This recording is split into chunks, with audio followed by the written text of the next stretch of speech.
अपराधी अगर किसी मंदिर में बैठ जाए तो संत नहीं हो जाता।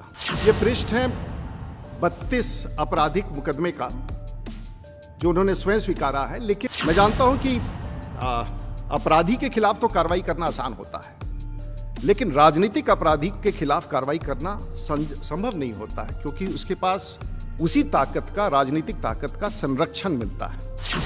70 धाराएं हैं 31 केसेस में, और ये डकैती का है, राइटिंग का है, आर्म्स का है, थेफ्ट का है, कॉन्स्पिरेसी का है, क्रिमिनल इंटिमिडेशन का है, एब्डक्शन का है, ब्राइबरी का है, पब्लिक ऑर्डर। शायद सीआरपीसी और आईपीसी का कोई धारा बचा नहीं है। और आप संत हैं और बाकी सब अपराधी हैं। पूरे भारतवर्ष के नेता अपराधी हैं। भारत के स्वास्थ्य मंत्री अपराधी हैं। गृह मंत्री के बारे में आपने बोला।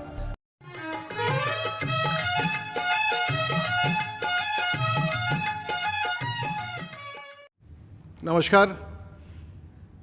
और सबसे पहले तो आज मैं थोड़ा सा असहज हूँ, और मुझे इसलिए असहजता महसूस हो रही है कि कोविड के समय सब दुख में हैं, संकट में हैं, अपने परिवार के लिए चिंतित हैं, और मुझे बड़े असहज वातावरण में ये प्रेस वार्ता करना पड़ रहा है। और मेरी भी चिंता कोविड की उतनी है जितना देश के सभी लोगों को है। तो मैं क्षमा मांगना चाहूँगा कि कोविड की अवधि में इस प्रकार का प्रेस कॉन्फ्रेंस करने का मैंने पहल किया है। मेरे बारे में बहुत कुछ कहा गया, किसी एक सज्जन के बारे में जो राजनीति में हैं, और उनकी पृष्ठभूमि क्या है। मैं अगले 30 मिनट आपसे आग्रह करूंगा कि सिर्फ 30 मिनट आप मेरे साथ रहें। मैं आज भारतीय जनता पार्टी के प्रवक्ता के रूप में नहीं बैठा हूं। मैं यहाँ छपरा के सांसद के रूप में आपके बीच में आया हूं, और छपरा की जनता की तरफ से आया हूं। और ये स्पष्ट होना चाहिए कि ये प्रेस सम्मेलन भारतीय जनता पार्टी का नहीं है। ये मेरा व्यक्तिगत सांसद के रूप में ये प्रेस सम्मेलन है। मैं इसे टालना भी चाहता था, छोड़ना भी चाहता था, लेकिन लोगों ने कहा कि आप तो पिछले 25 वर्षों से दूसरे का पक्ष रखते हैं। ये अपराध होगा, गलत होगा कि अगर आप अपना पक्ष ना रखें। मित्रों की सलाह पर मैंने ये प्रेस कॉन्फ्रेंस आयोजित किया, और मैं आपका बहुमूल्य 30 मिनट लूँगा। मेरे बारे में लोग भूल जाते हैं, और ख़ास करके जो प्रेस सम्मेलन करते हैं उनको पता नहीं होता है कि मेरा राजनीतिक पृष्ठभूमि क्या है। तो मैं मूलतः एक पॉलिटिकल आदमी हूँ। पंजाब विश्वविद्यालय से छात्र राजनीति से प्रारंभ होकर के बिहार लौट करके 1990 में विधायक बना, 96 में लोकसभा में आया, और तब मैं भारतीय जनता पार्टी में था। उसके पहले मेरी पृष्ठभूमि चंद्रशेखर जी के साथ रही। मैं छात्र जनता का राष्ट्रीय अध्यक्ष था, पंजाब विश्वविद्यालय का महामंत्री, अपने कॉलेज का अध्यक्ष। वहाँ से चल के लगभग 4 बार मैं लोकसभा में जीत के आया हूँ, और पार्टी ने मुझे 2 बार राज्यसभा में काम करने का मौका दिया। तो मोटे तौर से मैं राजनीतिक जीवन में मेरे 30 वर्ष पूरे हो गए हैं, और मैं ईश्वर का आभार व्यक्त करता हूँ कि मेरे जैसे छोटे आदमी को भी राजनीति में इतने लंबे अरसे तक काम करने का मौका मिला। मैं आभार व्यक्त करता हूँ उन सभी लोगों का जिन लोगों ने मेरा आज तक साथ दिया, और इसलिए मैंने आवश्यक समझा कि अपने बारे में इस उम्र में आकर के सफाई देना पड़े। लेकिन आज के परिस्थितियों का हालात ऐसे हैं कि कई बार कहीं वो विषय आपके लिए जीवन भर का टेम्पलेट ना बन जाए। तो मैं आज उस राजनीति से जो राजनीतिक ताकत दिखा करके लोगों को असहाय करते हैं, मैं उनकी आवाज़ के रूप में आया हूं, जिसके खिलाफ कोई आवाज़ नहीं उठा सकता है, कोई बोल नहीं सकता है। और उसका कारण मैं बताऊंगा। चाहे वो कोविड के दौरान काम करने वाले डॉक्टर हों, सरकारी कर्मचारी हों, बिहार के अधिकारी हों, वरिष्ठ अधिकारी हों, स्वास्थ्य विभाग के वरिष्ठ अधिकारी हों, पैरामेडिक्स हों, दवा के दुकानदार हों, और बहुत सारे लोग जो व्यवसायी हों, जो डर से नहीं बोल सकते हैं, मैं उनकी आवाज़ बन के, वैसे पुलिस के अधिकारी, वैसे लोग जो दमन के शिकार हुए हैं पिछले 30 वर्षों में, उनका वकालत लेके आया हूँ। और मैं ऐसे ही कोई बात नहीं रख रहा हूँ। मेरा व्यक्तिगत किसी से कोई झगड़ा नहीं है। राजनीतिक जीवन में मैंने कभी किसी से झगड़ा नहीं किया है, मैंने किसी का बुरा नहीं किया है। लेकिन जो सच है, और बिहार के मुख्यमंत्री एक बार हमेशा ये कहते हैं कि कानून का राज्य होना चाहिए। हमारा भी ऐसा मानना है कि कानून का राज्य होना चाहिए, और इसलिए मैं आपके बीच में आया हूँ। कि सचमुच अगर संविधान पर भरोसा है और हम सब पर भरोसा है तो हम सब लोगों को, मैं किसी का नाम नहीं लेना चाहूँगा क्योंकि, लेकिन फिर भी संदर्भ आया था और जिस दौरान ये चर्चा हुआ उस समय एक प्रकार का उत्तेजना था। असत्य के बीच में बहुत सारे तथ्य ऐसे रखे गए जो कोई सुनने के लिए तैयार नहीं था और भावनाओं में बह करके कुछ ओपिनियन बनाया गया। इसलिए मैंने 8 दिन का समय दे दिया और मैंने कहा कि 8 दिन के बाद मैं तथ्य रखूंगा ताकि आप भी शांति से मेरी बात सुन सकें। जो सही हो, मैं अगर गलत हूं तो गलत ही होऊंगा। गलतियां तो सबसे होती है, लेकिन वैसी गलती जो आपराधिक रूप से हो, मैं नहीं समझता हूं कि मैं करने का कभी मैं उसकी ताकत रखता हूं या मैं उसकी उस तरह से हूं। बहुत सारे ऐसे तथ्य प्रकाश पे आए हैं जिसका मैं आपके सामने लाना चाहूंगा और मैं नहीं जानता हूं कि बिहार की सरकार ने या देश की सरकार ने किसी पूर्व सांसद को कैसे ये अधिकार दिया कि वो बिहार के कॉन्शियंस कीपर हो जाएं और इंस्पेक्टर हो जाएं, डीजी हो जाएं, क्या हो जाएं नहीं जान जाएं, जगह जगह अस्पतालों में जा करके सिर्फ बुराइयां ढूंढना। कमियां हो सकती हैं, देश भर में बहुत सारी स्थिति हैं, सब राज्य सरकारें लगी हुई हैं अपनी अपनी ताकत से, सब लोग लगे हैं। अगर कोई ये दावा करता है कि मैं ही लगा हूं तो ये अनुचित है।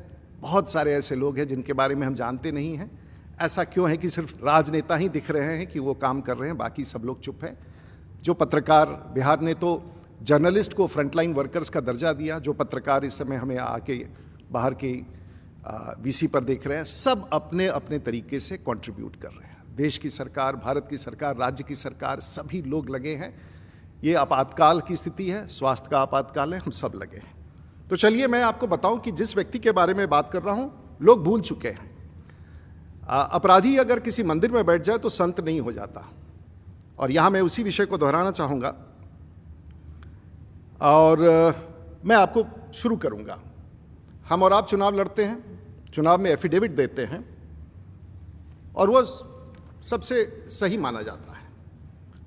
तो मैं ये एफिडेविट के बारे में बताना चाहूंगा कि हमारे मित्र का एक एफिडेविट था और ये एफिडेविट की प्रति है और उनके पृष्ठ हैं। ये पृष्ठ हैं 32 आपराधिक मुकदमे का जो उन्होंने स्वयं स्वीकारा है, लेकिन ये कॉन्शियंस कीपर हैं बिहार और देश के, इसके बारे में कोई नहीं पूछता है। और ऐसा ही अगर आप देखेंगे तो पन्ना खत्म हो गया है अपने बारे में हस्ताक्षर करके कि मैं कितने अपराधों से जुड़ा हूं। मैं भी राजनीतिक व्यक्ति हूं, मुझे भी खंगाल लीजिए, और मैं भी 30 साल से राजनीति में हूं। और मैं सिर्फ एक पन्ना दिखाना चाहूँगा मेरे एफिडेविट में, अभी तक खाली है। मैं ईश्वर से यही प्रार्थना करता हूं कि अपने राजनीतिक जीवन में मुझे अपराध और अपराधी की श्रृंखला में ना जाना पड़े। ईश्वर मुझे ताकत दे कि ऐसे ताकतों के खिलाफ मैं लड़ता रहूं। मैं जानता हूं कि अपराधी के खिलाफ तो कार्रवाई करना आसान होता है, लेकिन राजनीतिक अपराधी के खिलाफ कार्रवाई करना संभव नहीं होता है, क्योंकि उसके पास उसी ताकत का, राजनीतिक ताकत का संरक्षण मिलता है। और उस राजनीतिक संरक्षण के सामने हम सब भी झुक जाते हैं, शासन भी कई बार झुक जाता है और दबदबे के साथ ताकत दिखा करके शासन के लोगों को भी झुकाने का प्रयास करता है ताकि आपराधिक पृष्ठभूमि समाप्त हो जाए। ये अपराध सामान्य नहीं है साहब। मैं नहीं बोलना चाहता था, मेरा कोई लेना देना नहीं। वो मधेपुरा की राजनीति करते हैं, मैं सारण का राजनीति करता हूं। और मैं आभार व्यक्त करना चाहूँगा सारण कमिश्नरी के लोगों को और उत्तर बिहार के लोगों को। हम अपराध की दुनिया से अलग हैं, शांति में हैं, हम ना कोई दंगा चाहते हैं और हमारे हर समाज के लोग सारण जिला में सुख शांति से रहते हैं, चाहे किसी भी पॉलिटिकल पार्टी के हों, कोई भी विधायक हो, आरजेडी का हो, कम्युनिस्ट का हो, कहीं का हो। हम सब चुनाव तक लड़ते हैं और चुनाव के बाद जाकर के हम सब लोग साथ मिलकर विकास का काम करते हैं। और आज तक मेरे पॉलिटिकल लाइफ में मुझे, आप सबको पता है कि मैं सारण का सांसद रहा हूँ, छपरा का सांसद रहा हूँ। मेरी लड़ाई बहुत ताकतवर लोगों से हुई है, लेकिन एक सीमा के नीचे मेरे जिला में कोई नहीं गया और मैं उन लोगों का नाम नहीं लेना चाहता हूं। मैं इतना जरूर कबूल करूंगा कि एक आपराधिक रूप से कभी किसी ने पॉलिटिक्स नहीं किया मेरे जिला में, और मैं उन लोगों का आभार व्यक्त करता हूं जो सीमा।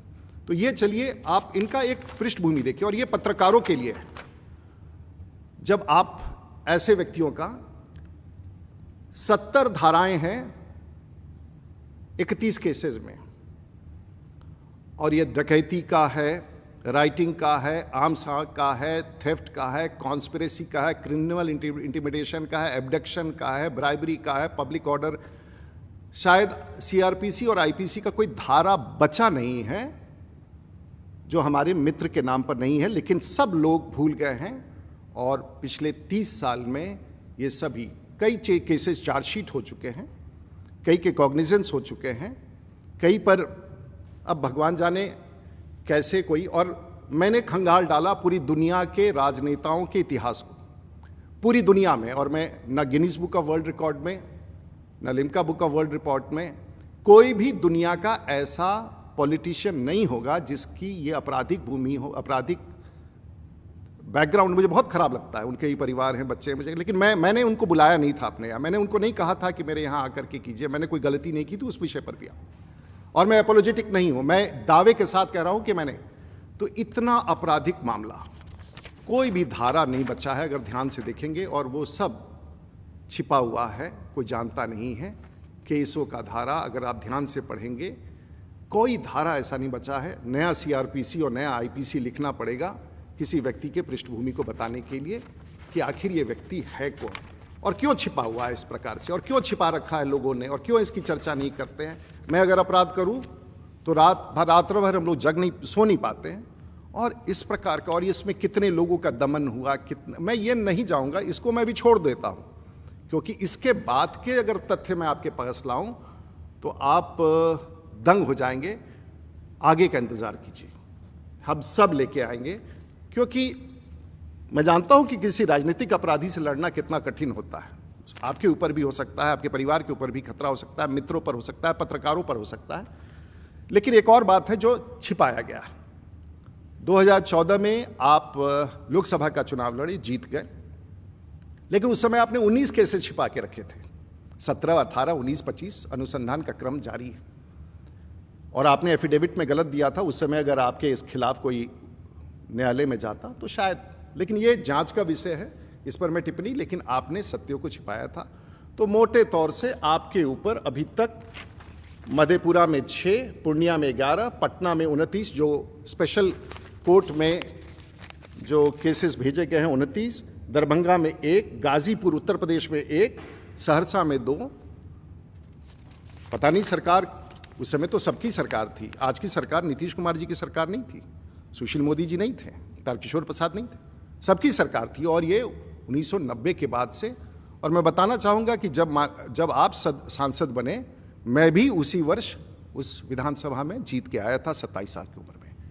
मैंने कभी आपसे किसी प्रकार का व्यवहार नहीं किया। आप राजनीति कर रहे थे, करें, सरकार का काम है देखना। लेकिन आपने आके एक ऐसा आरोप लगाया जो मेरे मन को झंझोड़ दिया। मुझे मन नहीं, मेरे मन को नहीं झंझोड़ा, मेरे पूरे पॉलिटिकल फ्रेटर्निटी में एक आपने ऐसा शब्द डाल दिया जो शायद मैं कतई स्वीकार नहीं कर सकता था। मजबूरी में ये मैं प्रेस कॉन्फ्रेंस कर रहा हूँ कि तथ्य, और ये भारतीय जनता पार्टी का नहीं है, राजीव प्रताप रूडी का, और ताकि ये रिकॉर्ड पर रहे, कभी भी इस लिंक को उठा के कोई देख सकता है। मैं इसके बाद जानना चाहूँगा, आप बहुत अच्छे आदमी हैं, आप मोरल कीपर हैं, कॉन्शियंस कीपर हैं। तो एक वीडियो आपको दिखाना चाहूँगा। इसके बाद जो है B9 तक तो दिखा दिया। आप गालियाँ निकालते हैं, आप किसको छोड़ते हैं? सब खराब है। ये पूरा डॉक्यूमेंटेड है,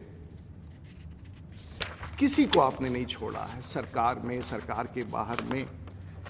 मैं नहीं बोलना चाहूँगा किसका, ये पूरा पृष्ठ है। उत्तर प्रदेश के मुख्यमंत्री, बिहार के मुख्यमंत्री सड़क पर ला देंगे, दिखा देंगे। डॉक्टरों के बारे में कोई ऐसा आदमी नहीं बचा है धरती का जिसको आपने अपमानित नहीं किया है, रंजिश नहीं किया। और आप संत हैं और बाकी सब अपराधी हैं। पूरे भारतवर्ष के नेता अपराधी हैं। भारत के स्वास्थ्य मंत्री अपराधी हैं। गृह मंत्री के बारे में आपने बोला और कहा कि इसे जेल भेज देना चाहिए, अपराध करना चाहिए, इसका हम अंतिम संस्कार करेंगे। आपने ऐसी सी बातें कही, किसी ने प्रतिकार नहीं किया, हमने भी नहीं किया। लेकिन कहीं ना कहीं तो किसी को जवाब देना था कि आपका ये नहीं चलेगा। ये पूरा डॉक्यूमेंट है, आप उनके फेसबुक पर जाके देखिए कि देखिए, आपको अच्छा लगता होगा। लेकिन जिन लोगों ने इनको एक चित्रण किया उनके बारे में बता चाहूँ।